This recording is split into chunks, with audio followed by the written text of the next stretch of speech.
kind of take a mix of all the engineers. We have some chemical engineering classes, we have some electrical engineering classes, we do a couple of things that mechanical engineers might do.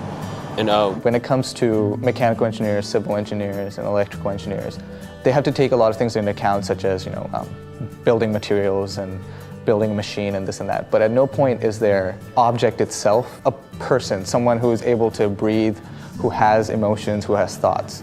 Let's say you have a patient that has a heart valve that needs to be replaced.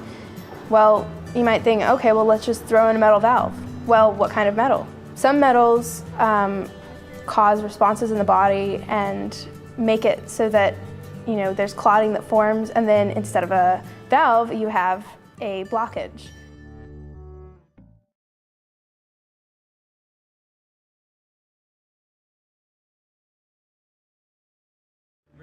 The difference between biology and biomedical engineering is the fact that biology is purely just the body system and just the ecosystem, but engineering is more what tools can we implement, what research can we do to better the human body. It bridges the disciplines between scientific research and the medical industry.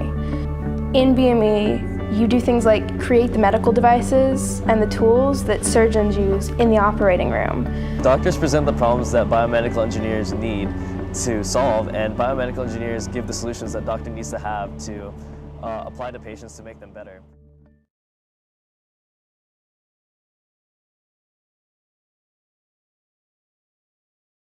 My team's senior design project was to develop a retinal identification system as a superior alternative to fingerprint or iris matching security systems.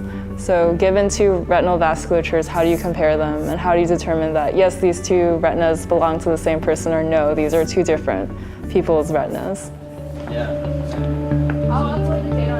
So no more gelatin. So for this semester, my senior design project incorporated developing a bone cement for vertebroplasties, which basically means finding a cement and injecting it into vertebral fractures that are in the back. So if anyone jumped off a bridge or something and their back broke, you'd be able to find a way to inject the cement into their back and then regenerate their bones.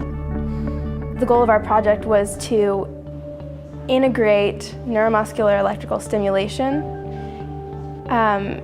into kind of an everyday use device for amputees to build up muscle over time. Biomedical engineering is a very rewarding field, just in the sense because you have the most direct contact with your customers. You know that you're improving their health some way or another. And in that sense, it's really rewarding. It's also very hard. So you do have to put a lot of effort into it. And so in that sense, you have to be very motivated to be able to put that much effort. There's a reason why medical school is so difficult. It's because you're being a doctor, you're being given the responsibility of someone's life. Well, as a biomedical engineer, you also have the responsibility of making sure that whatever you build is going to help the doctor. It's not going to hurt any patient, it's going to make the patient's life better. And in order to do that, you need to be willing to go through a hard couple of years, learning as much as you can, going through some terrible, terrible exams, being surrounded by people who are better than you, because that only makes you better. And being given all that knowledge and being able to be so good at it will only make you perform better in the real world. Because that's one thing I joined engineering for, was to be able to solve problems and being able to be novel with my ideas and with my creativity. In the end, I guess that's what engineering really is. It's just based on the skills you have and based on other skills they can learn, how can you improve something or build something to advance medicine, to either treat diseases or completely cure them, whichever way possible, through whatever imaging modalities, whatever treatment options. It's driven by medicine to better medicine.